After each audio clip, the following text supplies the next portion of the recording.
Hello, salut, comment va? Alors aujourd'hui, petite vidéo de auto-promo. Je vais parler du soin de l'arbre. Donc on avait fait le soin en groupe il y a une semaine. Et suite à ça, j'ai décidé que j'allais proposer le soin de telle sorte à ce que tu puisses le faire chez toi, tranquillement, dans ta salle à manger. Donc l'idée c'est de te proposer comme un guide avec des accompagnements vidéo, de telle sorte à ce que tu puisses réaliser le soin chez toi. Mais ce que je voulais, c'était quelque chose d'un peu différent dans le sens où ça, c'est déjà des choses que tu peux faire gratuitement avec les vidéos que je te mets en ligne. Mais l'idée, c'était de pouvoir te connecter au même égrégore que l'on a créé lors du soin de groupe. Ça veut dire que schématiquement, on était tous les 14.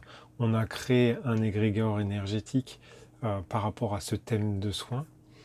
Et, euh, et l'idée, c'est de pouvoir, pendant le soin que toi tu fais chez toi tout seul, que tu puisses te connecter à cet égrégore-là et que tu puisses profiter de toute l'énergie qui a été générée. Puisque au vu des retours, je sais que c'est une belle boule d'énergie. Comme ça, bah déjà, ça va te permettre d'avoir une évolution, un soin plus punchy, plus fort. Et en même temps, ça va permettre à l'égrégore de pouvoir grossir aussi, puisqu'il va y avoir un échange énergétique entre toi et puis l'égrégore.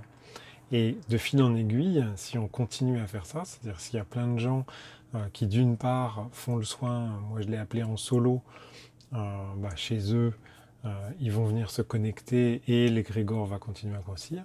Moi, de mon côté, quand je vais faire des soins en groupe, on va aller se connecter à cet égrégore-là. Je ne recréerai pas un autre espace sacré. Donc, on viendra se connecter à cet égrégore-là pour le faire grossir, et ainsi de suite.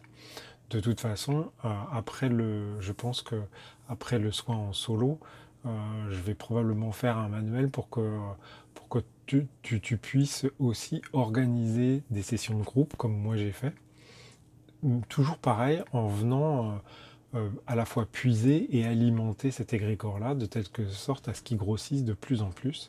Et plus il y a de gens qui feront de soins avec cet égrégore-là, plus il va grossir et plus les soins vont être puissants. Et donc ça va être génial parce que comme de toute façon, tu pourras faire le test une fois, deux fois, tous les jours si ça te chante. Et donc à chaque fois, tu vas pouvoir profiter de cet égrégore qui grossit de plus en plus. Et inversement, cet égrégore-là va s'alimenter avec une partie de ton énergie. Donc ça, c'est super bien. Je suis super content. Donc aujourd'hui, j'ai bossé beaucoup là-dessus. Donc demain, je vais probablement tourner les vidéos. Et donc je pense qu'il sera prêt pour samedi prochain. Donc samedi prochain, tu pourras te, te former. Enfin ouais, c'est ça. Dès samedi prochain, tu pourras te former enfin te former. Tu pourras faire le soin en suivant le manuel et le guide et les guides vidéo quoi. Donc voilà. Donc c'était une petite vidéo pour ça. J'ai pas mal aussi avancé sur l'arbre. On est allé avec ma fille aînée dans les magasins, un peu comme il y a en France, là, Bricorama, ou je sais plus comment on s'appelle, Castorama.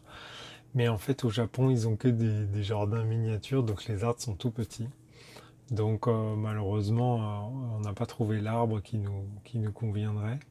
Donc je vais aller voir mon pote jardinier et je pense qu'il va me trouver un arbre bien sympa, histoire qu'on puisse faire un bel ancrage dans la matière et que cet égrégore puisse être ancré quelque part sur la terre. Ça aidera aussi l'espace sacré à bien être ancré, donc ça va être sympa. Ça va être sympa. Donc je te tiendrai au courant de ça aussi. Voilà, voilà. Euh, En parallèle de ça, comme je l'ai évoqué dans la vidéo d'hier, j'ai pas mal avancé aussi sur tout ce qui est la partie énergétique au sens physique du terme, avec encore des super découvertes aujourd'hui à propos de Tesla. Donc aujourd'hui, j'ai suivi une conférence sur Tesla très très intéressante. ça remet beaucoup en question notre perception de l'environnement. Euh, à partir du moment où on a accepté, je crois qu'on nous a menti depuis, pas depuis qu'on existe en fait. À partir de ce moment-là, c'est beaucoup plus facile d'accepter les nouveautés. Ce qui est intéressant, c'est de constater que on est vraiment dans la matrice. C'est comme dans le film. Alors dans le film, les gens sont immergés dans une espèce de bulle en liquide avec des câbles partout. Sauf que nous, on est immergé dans une bulle. Elle n'est pas pleine de liquide, mais elle est pleine d'air en fait. Ça s'appelle la Terre. On est immergé là-dedans. Et les tubes, virtuellement, ils sont là. C'est-à-dire que depuis tout petit, on nous a appris qu'il fallait parler la langue de notre pays. On nous a appris toutes les cultures qui vont avec. On nous a appris aussi la fausse histoire de notre culture et de notre pays. Euh, les fausses croyances relatives à l'autre, à l'étranger, à l'inconnu. Et en fait, on, on vit vraiment complètement polarisé par toutes ces croyances et tous ces enseignements. Et à partir du moment où on accepte que quelqu'un nous a menti, euh, eh bien en fait, c'est plus facile de dire finalement si lui m'a menti, lui m'a peut-être menti aussi. Et de fil en aiguille, tout ça se déconstruit assez facilement.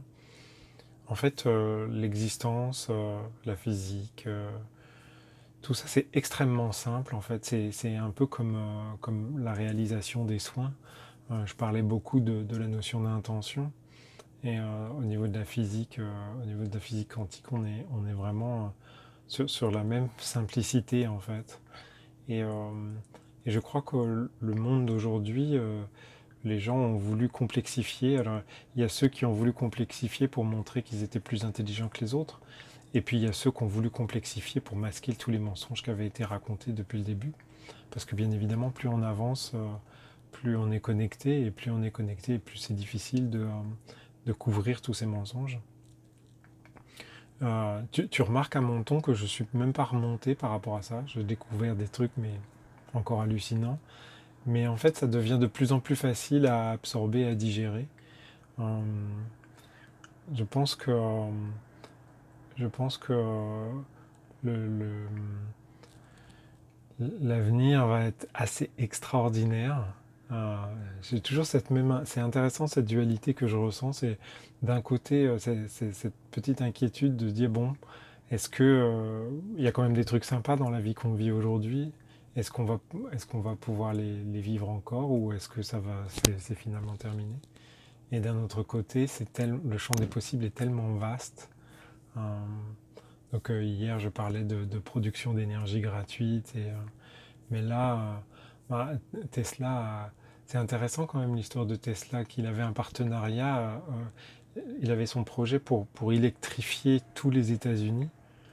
Il avait un partenariat avec un gros industriel qui avait acheté les câbles et tout ça pour électrifier, pour faire les lignes et tout ça. Et Tesla, il a dit, bah non, en fait, je crois que j'ai découvert un truc où en fait, on met la centrale et puis en fait, on est capable d'envoyer de l'énergie comme ça à travers l'air, on va dire, pour pas trop rentrer dans le détail, mais sans câble, sans rien, un peu comme le Wi-Fi, quoi. Le Wi-Fi est bien capable de véhiculer de l'information.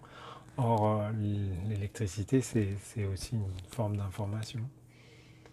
Et en fait, ils ont saboté son laboratoire et ils l'ont menacé et machin et tout ça.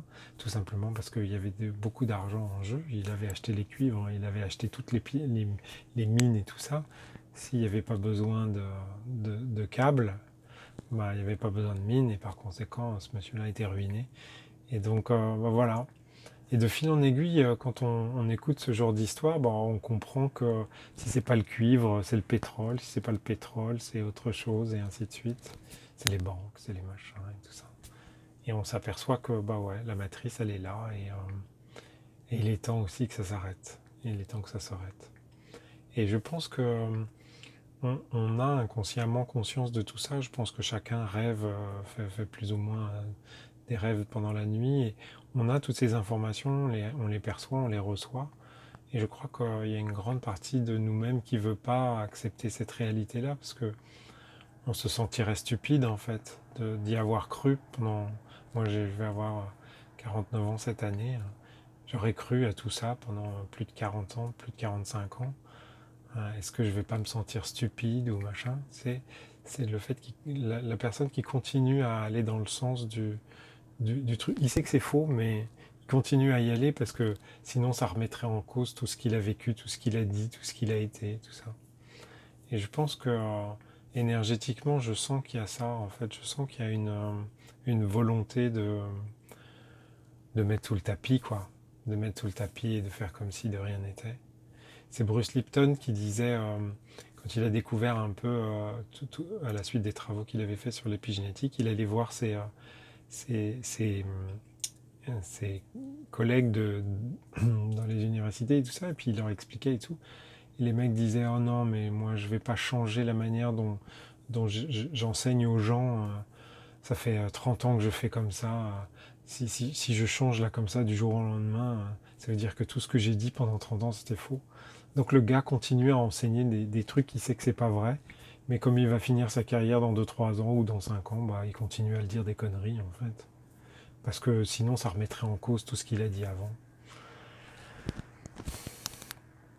Je crois que, euh, je crois que le mieux c'est de faire un Ho'oponopono pour cet égrégore d'autruche en fait. Et donc c'est ce que j'avais envie qu'on fasse aujourd'hui, qu'on puisse finaliser cette vidéo comme ça.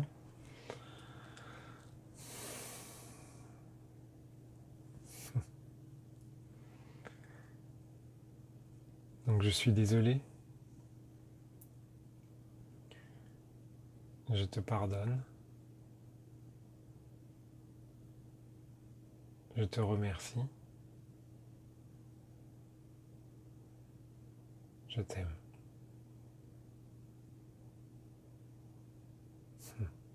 C'est intéressant l'énergie qu'on ressent quand juste avec Ho'oponopono, c'est fou quoi, c'est fou. Et y a cette capacité à, en fait, nos intentions, nos mots imprègnent. Tesla, il appelait ça l'éther, donc c'est ce qu'il y a, c'est on dit que le vide est vide, mais le vide n'est pas vide. Lui, il appelait ça l'éther, et en fait, je crois qu'on peut imprimer, en fait, nos pensées impriment dans l'éther, et que l'éther ensuite, et tu le ressens quand tu fais Ho'oponopono, t'as l'énergie qui, c'est un peu comme ça fait des étincelles, en fait. C'est intéressant. Enfin, sur ce, je te souhaite une très belle journée. Et puis, n'hésite pas à tout remettre en cause. Parce que je crois qu'il n'y a rien de vrai, en fait. On nous a dit que du baratin. Surtout. Il n'y a rien de vrai. Oh, non de non, on me dit. Non de non, il n'y a rien de vrai. Sois un rebelle. Il n'y a pas besoin d'être un révolté, juste un rebelle. Remets tout en question. À demain.